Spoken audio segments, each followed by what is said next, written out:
Alright, it's Will from Monkey Steals Peach here today with another episode of Real Heroes of Martial Arts.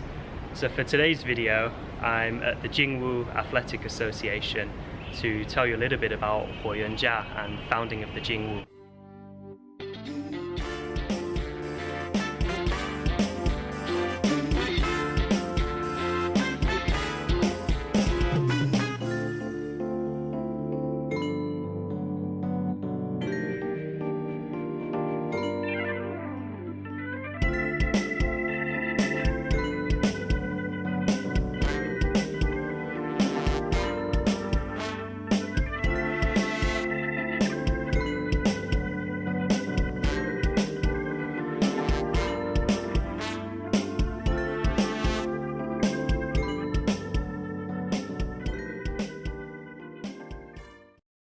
So Yuan was born in the end of the 19th century, at the end of the Qing dynasty, in a village just outside Tianjin, which is a big city in the north of China, close to Beijing. And his family was a family of martial artists. All of his brothers, they all trained martial arts with his father. They trained the Mizong style, which is a style of long fist. And the thing with Yuan is he was really sick and weak as a kid, so his father forbid him from training and just got him to study like the classics and you know, get a literary education. But he was insistent that he wanted to train, so what he used to do is go and watch the class and train in secret by himself from what he'd watched during the day. And then the story goes that one day a guy came to his father's school to challenge his father and challenge all the students, but none of them could beat him. So Yuan then himself stepped in and accepted the fight and beat the guy. And then after his father realized, he agreed to let him continue training. So Yuan then rose to fame after winning several fights in Lei matches in both Tianjin and here in Shanghai. But his most famous one was a supposed fight against a British strongman called Hercules O'Brien, and apparently the guy was going around saying that he could beat anyone in China. So Yuan then arranged a big publicized match, and the guy then chickened out at the last minute and the fight never took place. And that was all reported in the newspapers, and that's when he began to really become famous.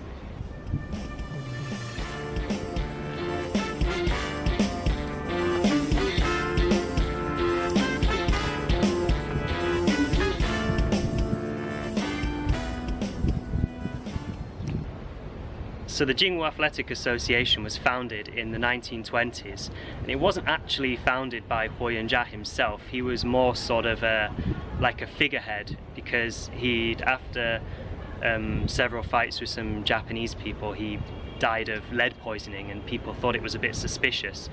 So the actual founders of Chinwoo were a committee of people who were connected to right-wing revolutionary groups that were involved in overthrowing Qing dynasty.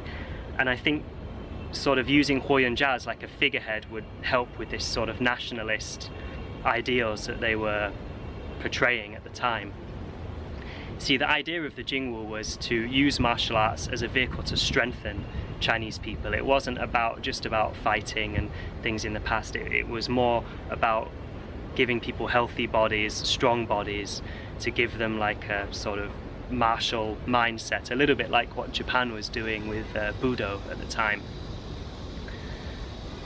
So they were quite revolutionary in the way that they organized their curriculum, because before, traditionally, you'd always have different styles, different lineages, and everybody had their own curriculum, their own training methods and techniques and movements, whereas the Chinwoo had a fixed curriculum of several forms that you had to learn and progress through, as well as, you know, basics and things. And once you passed through this standard curriculum, you could then go off and specialize in a style of your choice. You know, some of the popular ones here were Shaolin, Mantis, Eagle Claw, Mizong Quan, Taiji Chuan. So there were several styles that you could then choose from to specialize in.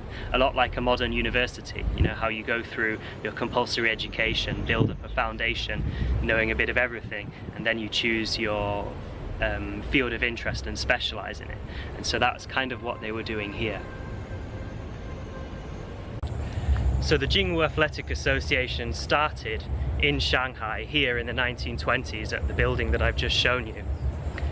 And then from there they began to spread, and they sort of created, I suppose you could say, like a franchise almost. You know, they went then down south and opened various branch schools in the south of China, in Foshan, in Hong Kong, and then they even spread out to Southeast Asia and built schools among the overseas Chinese communities there. Many of these overseas Chinese communities were also heavily involved in these nationalist groups that were involved in the overthrow of the Qing dynasty. You know, these were the people that really sort of supported the democratic, republican movements that were growing in China at the time.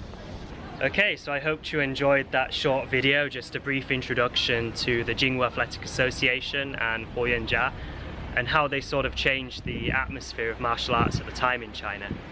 And yeah, please, if you like the video, give us a like, come subscribe to the channel, and you can also check out my Patreon if you'd like to support the running of this channel. There's a lot of exclusive content going up there, and thank you very much.